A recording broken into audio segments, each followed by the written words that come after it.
So what is it that you do?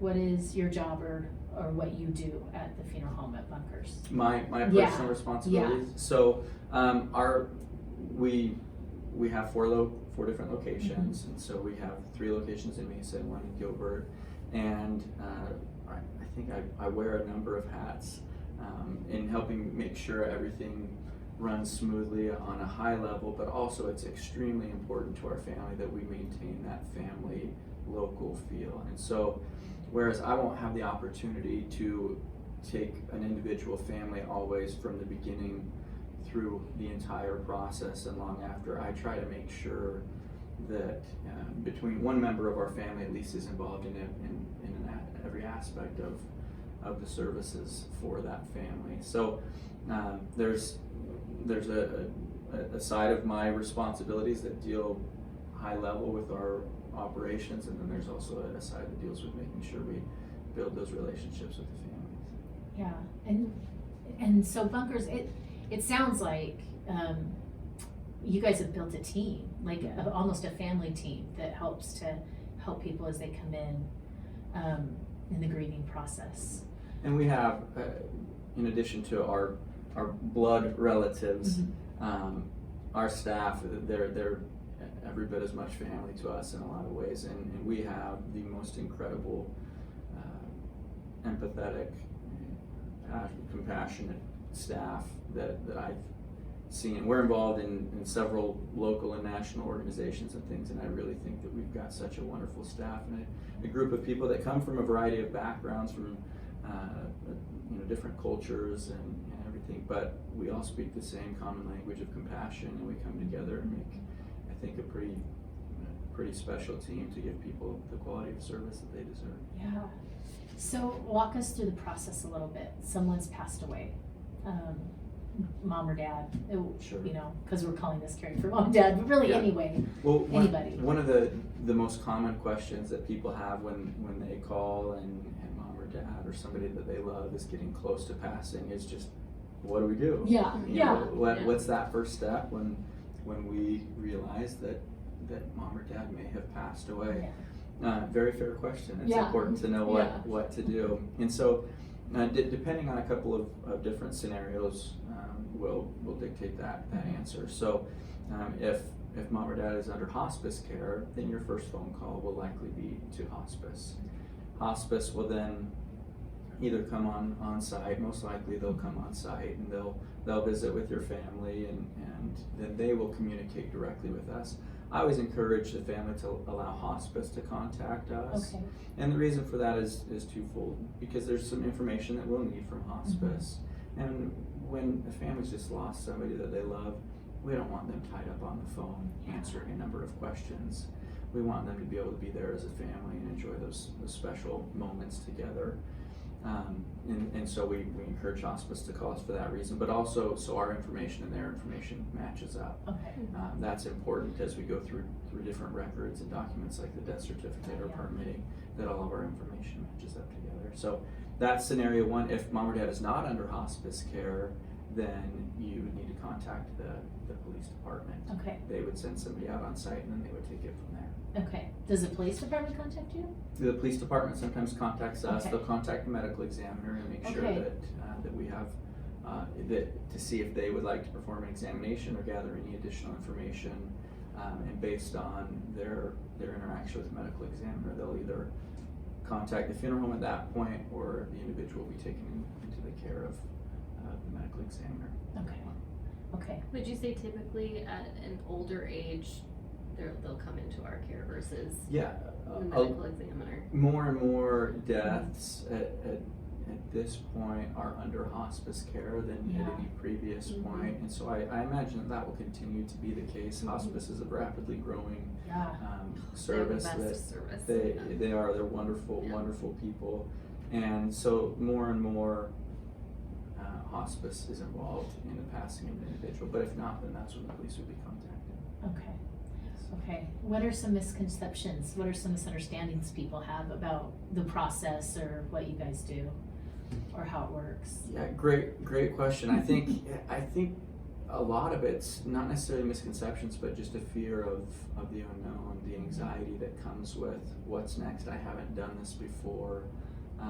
And so I think first and foremost, they need somebody that they can trust, that's there to give them wise counsel on how, one, they could begin to heal, and two, how they can celebrate and honor the life of their loved one, which is extremely important. But as far as misconceptions are concerned, I don't know that there's any large misconceptions other than people just don't know what they don't know. Yeah.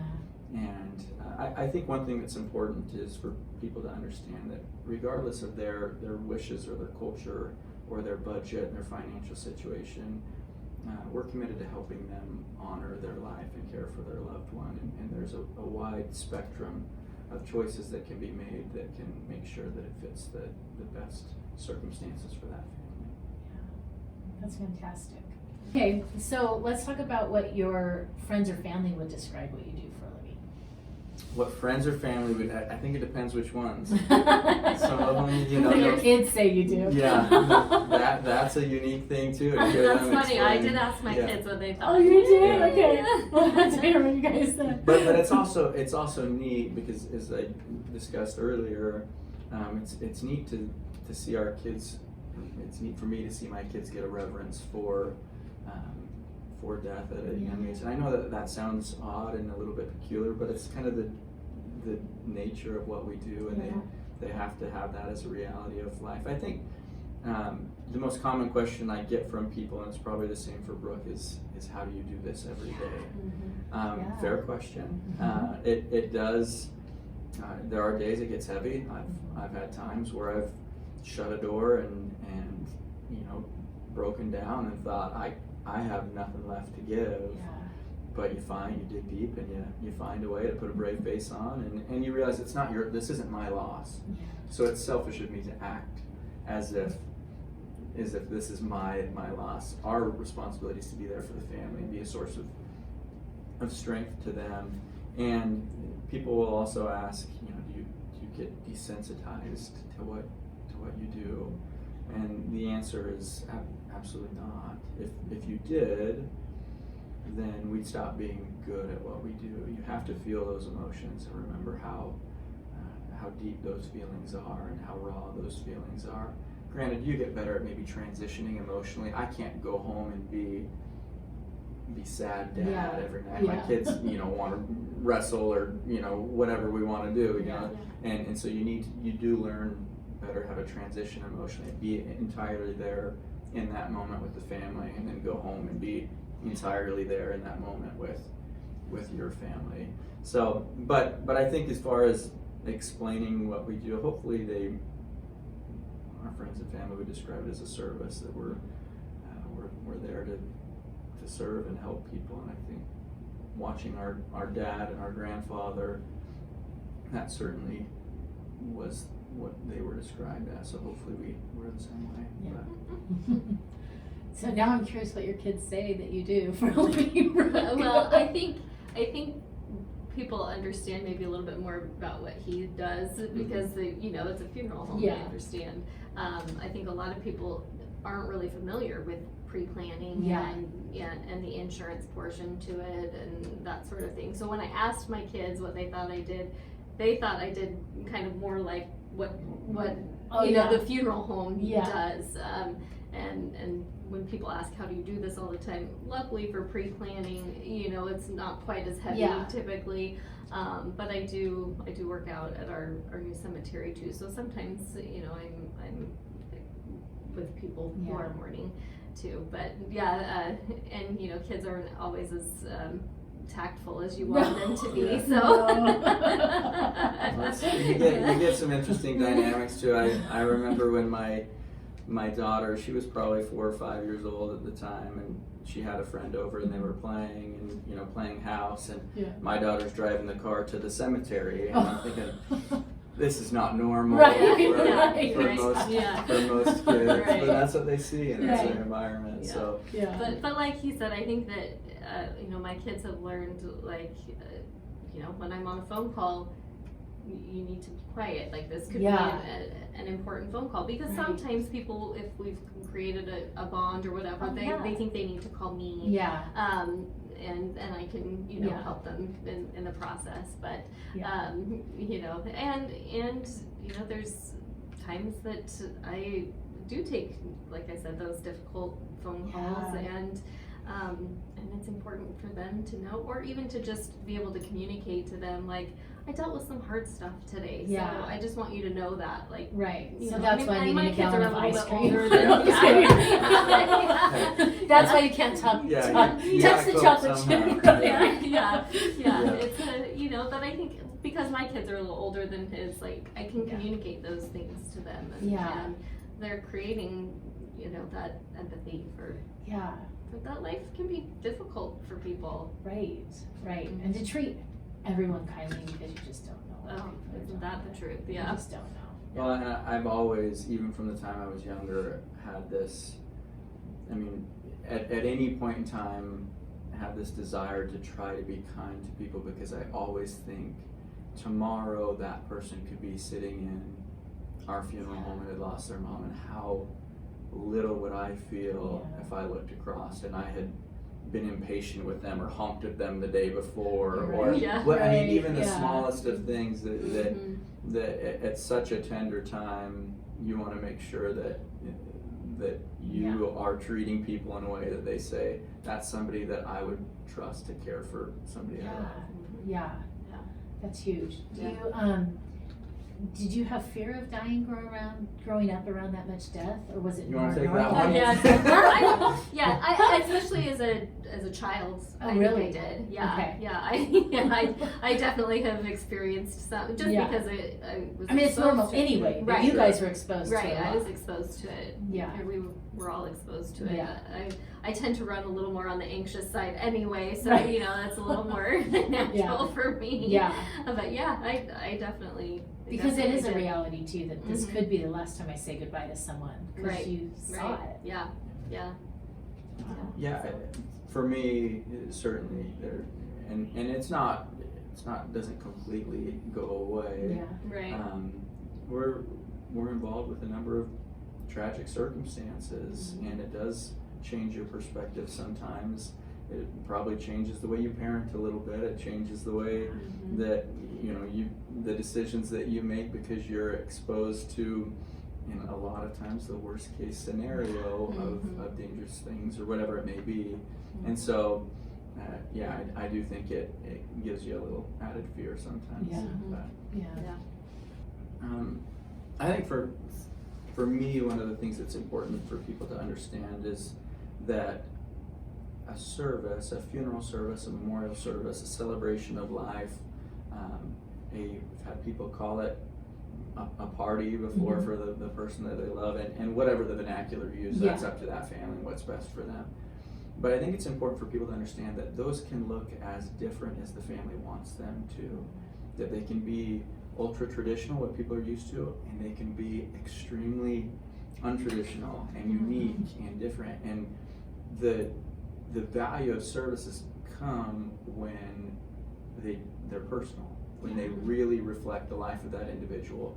So whether if we're going to a service, whether for the same individual, whether we know each other and have met or not, or interacted with that specific part of that person's life, we go and that service is so uniquely them that we leave feeling transformed and changed in some way. And so it doesn't always, I think for the longest time, that funeral services were synonymous with religion, which is great and beautiful, and that's very, very important and key for some people. But as a society, we're getting less religious than ever.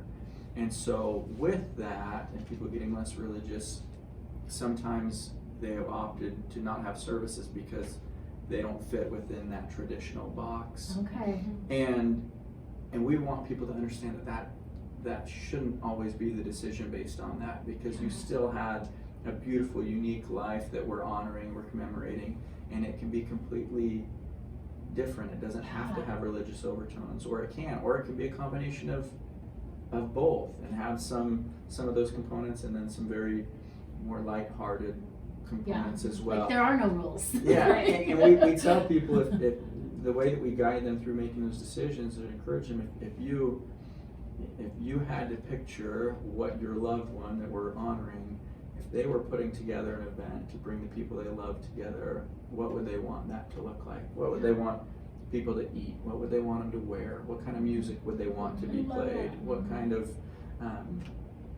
of format would that take on? And if you do that, the people that come will leave having a completely different experience. And so we're really trying to champion people to change the way that we honor and celebrate and remember life, and maybe be willing to think outside the box. And we're confident as people begin to do that, they will remember the healing and joy and experience that comes from creating that service for that individual.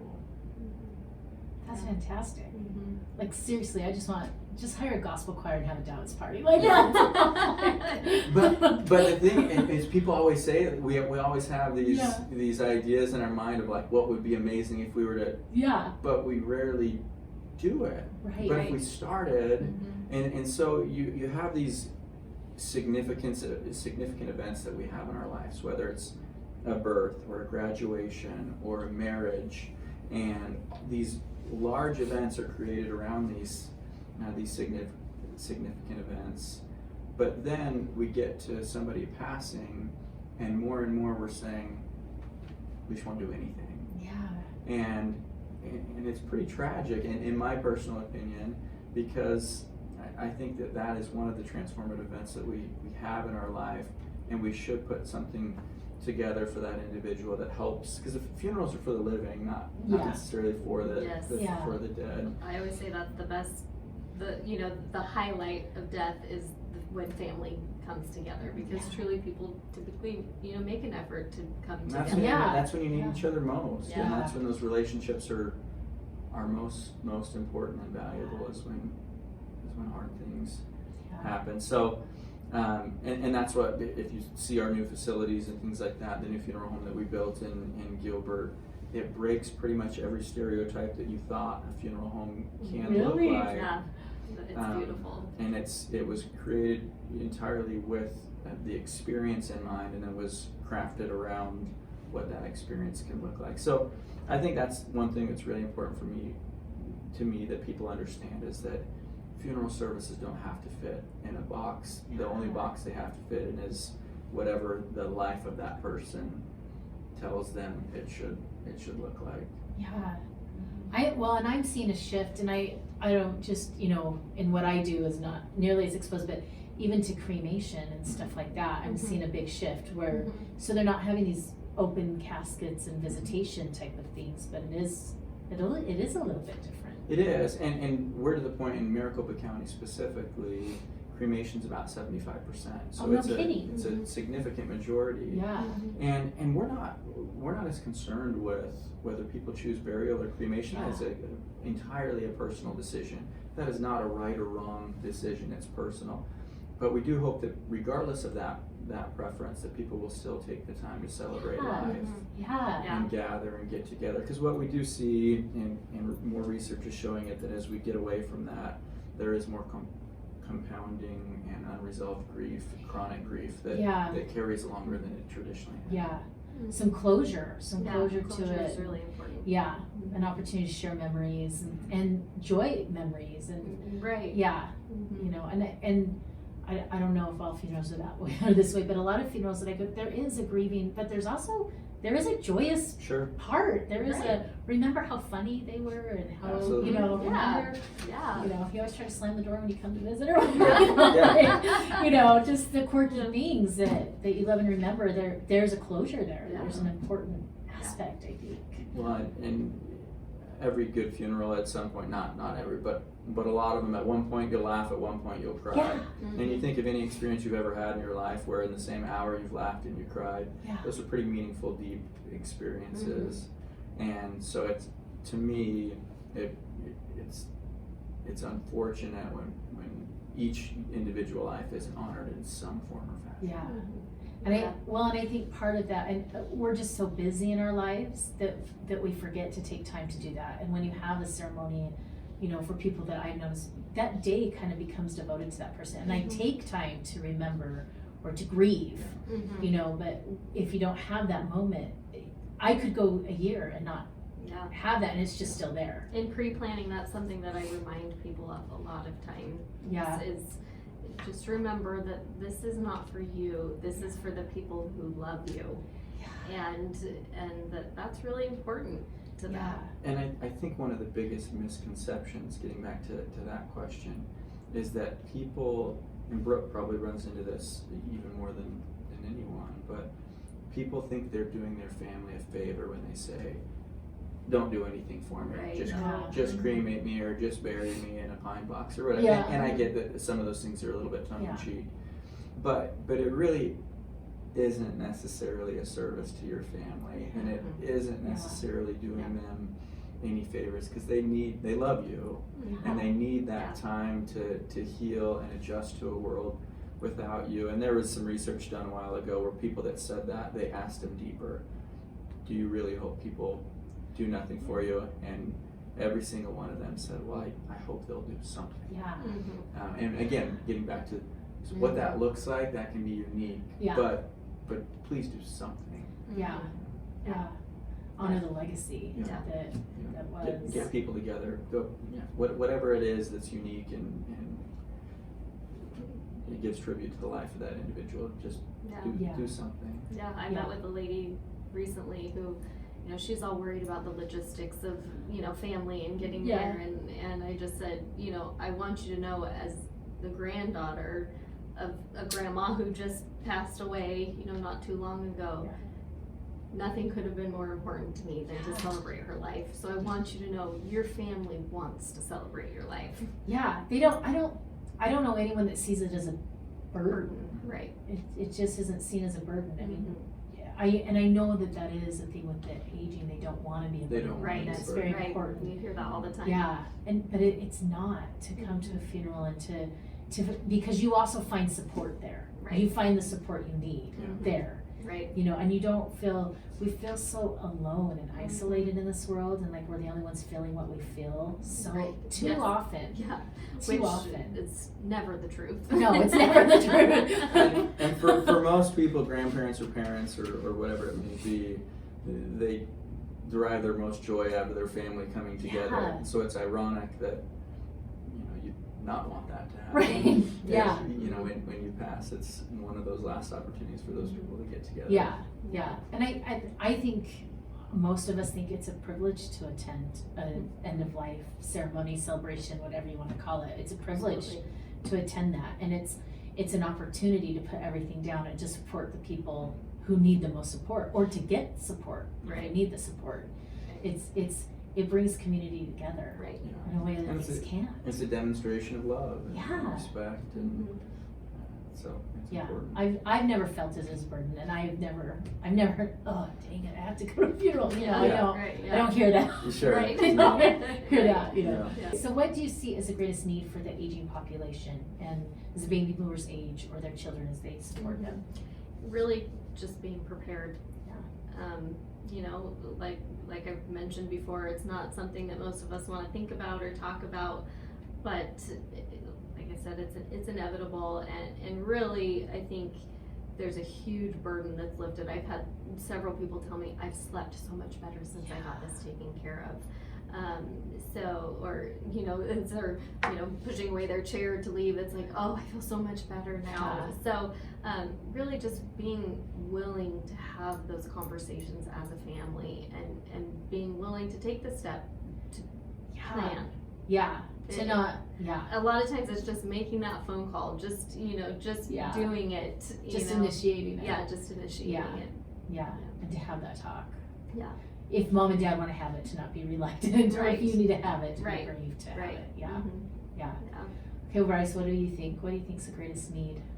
I think, I mean, on a general level, so I have parents that are 68 years old, not sure if I should say that or not, but parents that are 68 years old, and then a father-in-law who's 86, so quite a in that aging Yeah. dynamic, quite a range there. And one of the things that I've noticed, especially in my father-in-law's case, is that people as they age need people that they trust to provide them with information that's valuable. I am continually amazed at the level of information or the volume of information that targets this aging demographic. Yes. Both Yeah, it's a positive and Yeah. negative, Yeah. and some that seek to take advantage. Downright predatory, or- right, yeah. And it's and I've seen family members be victim to that. It makes you absolutely sick. Yeah. So I think access to people that they trust with information that's valuable and easy for them to digest in the format that they need it to be, to kind of cut through some of that noise, is specifically as it relates to what we do. We have great tools that really simplify that process. We have what we call a Final Wishes Organizer. We have a Final Wishes Organizer that's specific to veterans, what we call our Veterans Memorial Program, that makes sure we collect all of that information so everything's in place. And so, again, I think just simple tools that allow them to put information and gather information together that can help them make informed decisions. Yeah, I think that's really important. I mean, I think of all the stuff that gets thrown at me and sorting it through, you know. Yeah. Sure. But Mhm. they're more vulnerable. I mean, that's Mhm. why there's all these laws in Arizona about vulnerable adults, Sure. because there's just so much There needs, information. there needs to be. Unfortunately, those Yeah. those are birthed out of need after Necessity. something bad has Necessity, happened. I know. Yeah. Yeah, I'm sure we've all seen Yeah. some stuff that, yeah, we're glad it's out there, but unfortunately there's a need. Yeah. Yeah, and it's easy to be confused, and now so much of our information is virtual, Yeah. and so they don't have access to it either, Right. because it's all so virtual, Mhm. you know. And I think they're a more trusting generation by nature. Yeah. We may be a little bit more skeptical Yeah, because right. we have Yeah. had access to more information in the Show me internet age source. and things Right, like yeah. that. And, Mhm. Yeah. and they're more trusting, which is Mhm. endearing and Yeah, beautiful that they are trusting, but also can be dangerous too. yeah, Mhm. yeah, I think you're right.